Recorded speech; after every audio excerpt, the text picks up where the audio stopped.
Hey everyone, and welcome to this in-depth lesson on non-alcoholic fatty liver disease, often referred to as NAFLD, and the significant role that diet plays in both the development and treatment of this condition. Today, we'll take a comprehensive look at what NAFLD is and how it develops, common signs and symptoms, standard treatment strategies, and most importantly, how different dietary patterns, supplements, and specific foods can influence the course of this disease, either for better or worse. Let's get started by understanding the basics. What is non-alcoholic fatty liver disease? Non-alcoholic fatty liver disease is a condition characterized by the accumulation of excess fat in liver cells without the influence of alcohol use. In other words, it's not related to alcohol intake, which distinguishes it from alcoholic liver disease.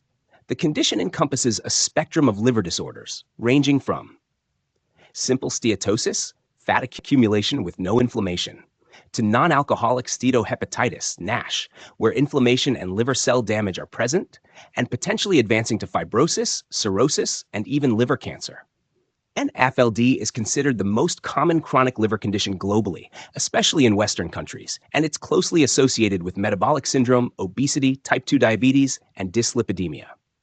What causes NAFLD? The key driver of NAFLD is insulin resistance. When cells become less responsive to insulin, the body compensates by producing more insulin. This excess insulin promotes fat storage in the liver.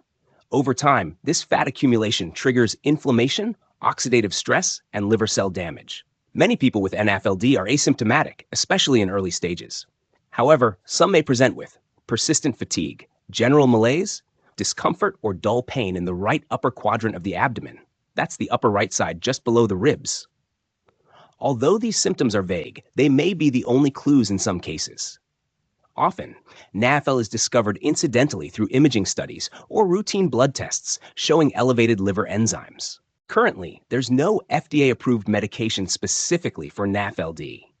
The primary approach to treatment includes weight loss. A reduction of at least 7 to 10% of total body weight has been shown to reduce liver fat, inflammation, and fibrosis.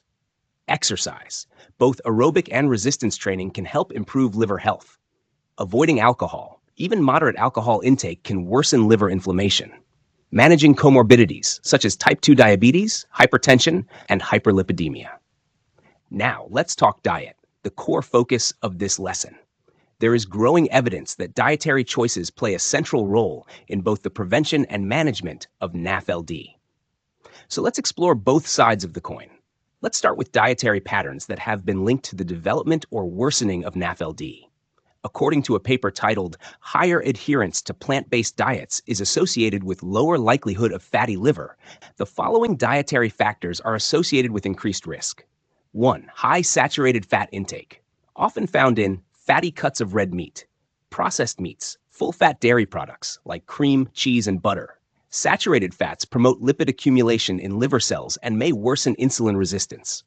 2. High refined carbohydrates, especially white bread and pastries. Sugar-sweetened beverages, candy and processed snacks. These cause rapid blood sugar spikes, stimulate insulin secretion, and contribute to de novo lipogenesis, the liver's conversion of sugars into fat. 3. Excess calories. Caloric surplus, regardless of the macronutrient, can promote fat accumulation in the liver, particularly when combined with low physical activity. So these are the types of dietary selections that are associated with an increased risk of having NAFLD. Now that we know that, let's move on and look at coffee consumption. Surprisingly, coffee has been shown to offer protective benefits for liver health. A review titled "Coffee and Non-Alcoholic Fatty Liver Disease: Brewing Evidence for Hepatoprotection" outlined some interesting findings. Reduced incidence of NAFLD, lower grades of liver steatosis and fibrosis, decreased risk of progression to cirrhosis. The effects appear to be dose-dependent, with 3 or more cups per day showing the most benefit. The mechanisms may involve antioxidants, anti-inflammatory compounds, and enhanced fat metabolism. So the next dietary selection or supplement we're going to talk about is vitamin E. The liver damage seen in NAFLD is partly driven by oxidative stress. That's where vitamin E, a powerful fat-soluble antioxidant, comes in. According to the article, Effect of Mediterranean Diet and Antioxidant Formulation in NAFLD, Vitamin E, specifically alpha tocopherol, has been shown to reduce oxidative stress in liver tissues, lower liver inflammation, slow or reverse fibrosis. These effects are even stronger when vitamin E is combined with vitamin C. Recommended dose for liver inflammation, 800 IU per day. Dietary sources of vitamin E: sunflower seeds, almonds, spinach, avocado, vegetable oils like sunflower and safflower oil. So the next vitamin we're going to talk about with regards to non-alcoholic fatty liver disease is vitamin D. There's evidence that vitamin D deficiency is more common in patients with NAFLD, and it may be linked to worse liver fat accumulation. A study titled Vitamin D Supplementation and NAFLD Present and Future suggests that supplementation may improve liver health, especially when combined with DHA, an omega-3 fatty acid. In one trial involving children, 800 IU of vitamin D plus 500 milligrams DHA daily improved the D activity score, a measure of disease severity.